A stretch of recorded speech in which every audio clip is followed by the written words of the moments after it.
ଏବେ कार्तिक मास चली मैक्सिमम लोक यही मसरे बिना पियाज रसुण तैयारी खाଇବା खाई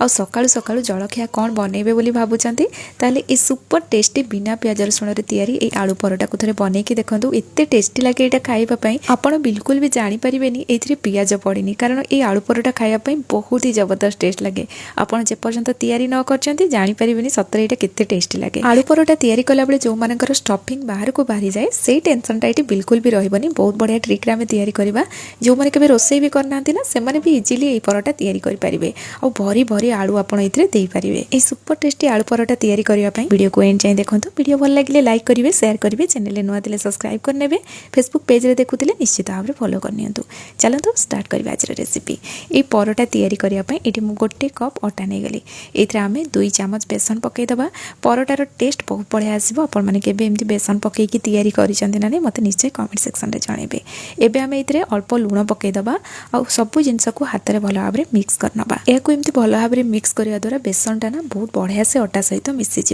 तो ये देखो बेसन अटा सहित बहुत बढ़िया से मिसीगला एबे आमे इतरे अल्प अल्प पानी दे यार गोटे स्मूथ डो तैयारी करबा जे कोनोसी आपण स्टफिंग परोटा तैयारी करंतु तार डोटा पूरा नरम करके तैयारी करिवे हेले आपनकर जो स्टफिंगटा बाहर को बिल्कुल भी बाहरिबनी अटा जिते नरम हबो आपन को बेलिया पई सुविधा हबो तो एडी मो गोटे कप अटा नेथिली गोटे कप अटा पई हाफ कप पानी यूज हम बेले बेले कौन हुए अटा नहीं कि पानी मात्रा टी कम अधिक हुए गोटे चमच कि 2 चमच ताठू अधिक कम बेसी हेनी जमती कि आप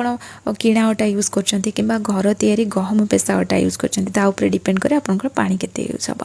या स्मूथ करके दलिला इतने आम गोटे चमच गुआ घी पकईबा पुणी या भल भाव में दली ना आपड़ जदि गुआ घी पसंद करना तेल दे पारे ये देखो अटा को आम एवं रेस्ट रखी ना तथापि डोटा देखो केते स्मूथ होगी रेडी हो कभर करी आम साइड रखी ना किसी समय रेस्ट रखिले अटार डो आउ भी अधिक स्मूथ हो सेतिक भितर चलतु आम आलूर स्टफिंग तैयारी करवा एठी मु आलू को सिझेकी रखी नहीं और 5टा मीडियम साइज आलू नहीं जिते बड़े भी आप आलू परोटा तैयारी करेंगे सांगे सांगे आलू को सिझेकी आप यूज करेंगे या किसी समय ठंडा हाँपाई छाड़देवे जमी यहाँ नॉर्मल टेम्परेचर को पलि आसो तापर यार स्टफिंग तैयारी करेंगे सांगे सांगे तैयारी कले कौन हुए आलू पानी छाड़दिए मैंने यहाँ पूरा चिपचिप होगी तैयारी हम एवं आम आलू को ग्रेट करना आप चाहिए मैसर मैश करेंगे किंतु ग्रेट करदेले ये बहुत बढ़िया से मिसी जाए इतरे किसी भी खदड़िया अंश रुहे जिते आम परोटा को बेलिबा आलू चारिपटे भल भाव में स्प्रेड हम ये देखो आलू को मुझे ग्रेट करनेली एवं आम ये किसी मसला ऐड करवा आ सबुठ फास्ट मुझे अधिक क्वांटिटी धनिया पत्र ऐड करी आलू परोटारे धनिया पत्र को बिल्कुल भी स्किप करहबनी कारण यार टेस्ट और फ्लेवर बहुत बढ़िया आसे तो ये मुझे अधिक क्वांटिटी धनिया पत्र नौची एवं आम ये गोटे चामच अदा दबा अदा को मुझे सरू होल वाला ग्रेटर ग्रेट कर जदि यह छेचिकी ने भल भाव में गुंड करने जमी भल से मिसीज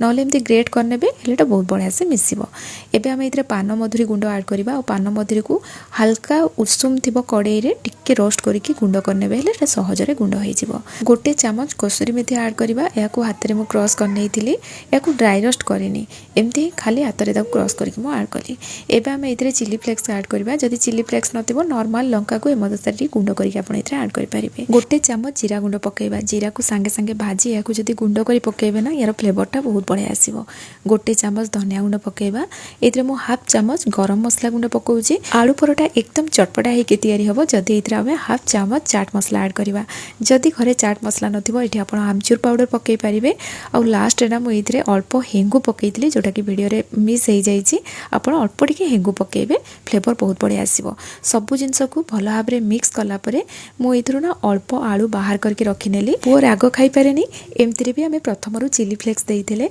कंचा लंका पकईले अधिक राग हो अल्प बाहर कलापर ये कंचा लंका पकईबी और आलू परोटा जदि राग हम हेल्ले खावाई बहुत बढ़िया टेस्ट लगे और कंचा लंका को बिल्कुल भी स्किप करेंगे घरे जदि छोट पिला अच्छा एमती बाहर कलापर कंचा लंका टे छोट छोट काटिक ऐड करेंगे कलर बहुत बढ़िया आसो अल्प टे से मुझे Kashmiri red chilli powder add कली सबुठू लास्ट रे आम ये स्वाद अनुसार लुण देदेबा सब जिनस को भल भाव में मिक्स करनबा प्रथम लुण देवेनी एमती लास्ट लुण देकी मिक्स कला पर सांगे सांगे परोटा तैयारी करबा आरंभ करबा एठी अटार डो पूर्व अपेक्षा नरम हो जाइए एबे यार आम गुड़ा तैयारी करबा आ याकू बेली नबा ए रोटी बेलिला बेले अटा गुंड अधिक यूज करवानी कम क्वांटिटी रे यूज करवा और यहाँ बहुत सहजरे भी बेली हो जाए। तो यह आम पूरा पतला करके बेलिबा अधिक मोटा रखिबानी जेमती आम रुटी तैयारी करती बस सेतिकी मोटारे ही यहाँ आम बेलिबा कारण स्टफिंग दे सारा पर ना यहाँ आम बेलिबानी से प्रथम आम पतला करके बेली नहीं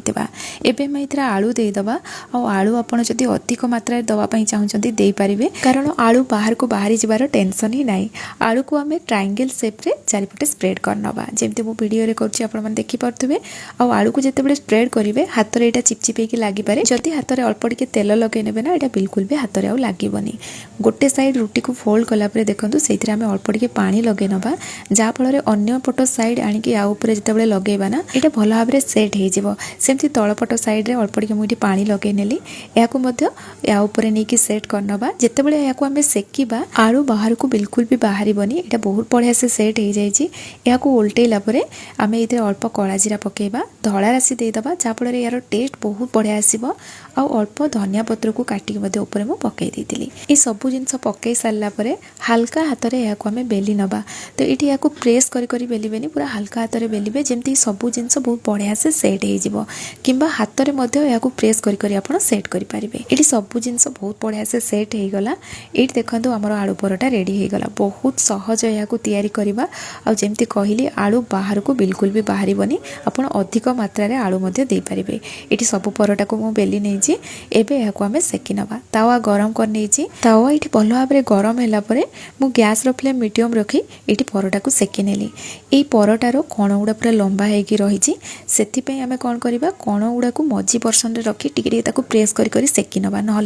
कंचा रही ये मो परोटार कण को मझी पर्सन एमती रखी सेकी नेली तो तीन पट साइड मुझे भल भाव में सेकी नहीं परोटा जिते भल से सेकी हम ना तापर आम ये घी पकेबा जदि आप घी पसंद करती ये तेल नहीं पारे आउ चारिपटे भल भाव में स्प्रेड कलापर ओल्टे ना उल्टा पट साइड पुणी ये घी पकईकी भलसे आम सेकी नवा जितेबाला यहाँ आम सेकिबा प्रेस करी सेकिबा जहाँफल ये पूरा क्रिस्पी तैयारी हम तार कलरटा बहुत बढ़िया आसो ये देखिपे परोटा बहुत बढ़िया से फुलुची और तार कलरटा